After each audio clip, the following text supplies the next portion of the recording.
Bukod sa mega oil price hike, lalo pang bibigat ang pasanin ng mga consumer sa Pilipinas dahil nag-anunsyo na rin po ng taas singil sa kuryente ang Meralco. Balitang hatid ni Mariz Umali. May negosyong barberya si Benji. Bumili raw siya ng generator para mas makatipid sa kuryente. Ang kaso, Tumaas naman yung gasolina ngayon. Kaya di ko alam paano nagagawin yun. ngayon pa nga lang daw hirap na siyang magbayad kaya mahigit 87,000 pesos ang naipong bayarin nitong nakaraang 5 buwan. Kaunting higpit pa ng senturuan dahil nag-anunsyo na ng dagdag singil sa kuryente ang Meralco. Tumaas daw kasi ang transmission at generation charge. 70% ang itinaas ng ancillary service charges ng National Grid Corporation of the Philippines, habang humigit kumulang 38 centavos naman kada kilowatt hour ang nadagdag sa generation charge dahil sa fixed charges na kaugnay ng ikalawang extension ng Power Purchase Agreement. Hindi pa kasama dyan ang posibleng epekto ng krisis ngayon sa Middle East. Pagsipa ng Marso hanggang siguro bandang Hulyo ay tataas talaga ang demand sa kuryente at bunso dito ng pagtaas ng konsumo ng mga customers ng Meralco. Nagkaroon pa ng krisis sa gitnang silangan, Middle East, na maglalagay ng pressure sa fuel supply.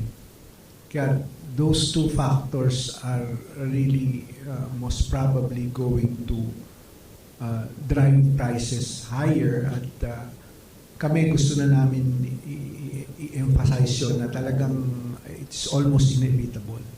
Hindi na gumagamit ng langis para sa power generation sa Luzon grid. Pero dahil pa rin sa gulo sa Middle East at paghigpit ng supply, tumaas ang presyo ng liquefied natural gas at coal na siyang ginagamit dito. And usually kapag mayroong pressure na tumaas ang oil price, sumusunod yung liquefied natural gas, pati yung coal at malampayang natural gas. Kung ano man yung magiging parallel impact nun doon sa mga ibang fuel prices, hindi pa natin masabi ngayon. Ayon sa Energy Regulatory Commission, pwedeng umabot sa 16% ang dagdag singil sa kuryente. Para maibsan ang epekto ng gulo sa gitnang silangan sa presyo ng petrolyo, isa sa mga panukala ay bigyan si Pangulong Bongbong Marcos ng kapangyarihang suspendihin ang oil excise tax.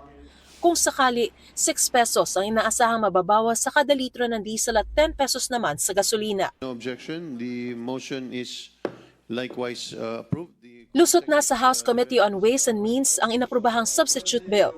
Alinsunod dito, pwedeng suspendihin ang fuel excise tax ng hanggang 6 na buwan kung isang buwan ng $80 per barrel ang Dubai crude oil, o kung may declaration of emergency na certified ng Energy Secretary. Kung sakali magiging epektibo ito hanggang December 31, 2028. Pwede itong i-extend ng Congress but not more than 1 year. Pwede ring bawiin ng Kongreso at any point in time, even within the 6 months, pag nakikita rin ng Kongreso na hindi na ito necessary. Kailangan ding iulat ng Pangulo sa Kongreso ang tungkol sa implementasyon nito, kabilang na walang kita sa gobyerno at ang epekto nito sa ekonomiya. Pero mararamdaman ba agad ang pag-alis o pagbawas ng excise tax? Hindi raw, sabi ng mga oil company. Anila, nabayaran na ang naturang buwis bago pa makarating sa Pilipinas ang mga produktong petrolyo. Kaya dapat maubos na raw nilang ang stock na yon. The moment it reached the shores of the Philippines, the taxes and duties has already been settled. When you pass it today, the inventory tomorrow still has the paid excise. Pero yung padating pa lang, bukas, yun yung wala. It will be around 15 days. So, 15 to 20 days. bago maging effective, Yes. patay na ang kabayo. Diyos ko. It is correct, sir, na hindi po mararamdaman agad because we still have the inventory na bayad na po yung excise tax. Para ramdam agad sa pump prices, nirekomenda ng chairman ng komite na gawing tax credit o ibawas na lang sa mga susunod na nabayaran ng excise tax.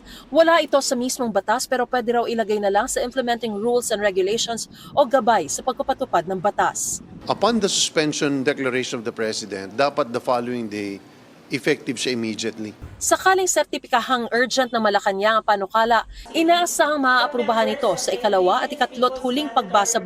Nakatakdang mag-adjourn ang Kongreso sa March 21. Kaya sabi ni Senate President Tito Soto, posibleng magpatawag ng special session para aprubahan ang panukala.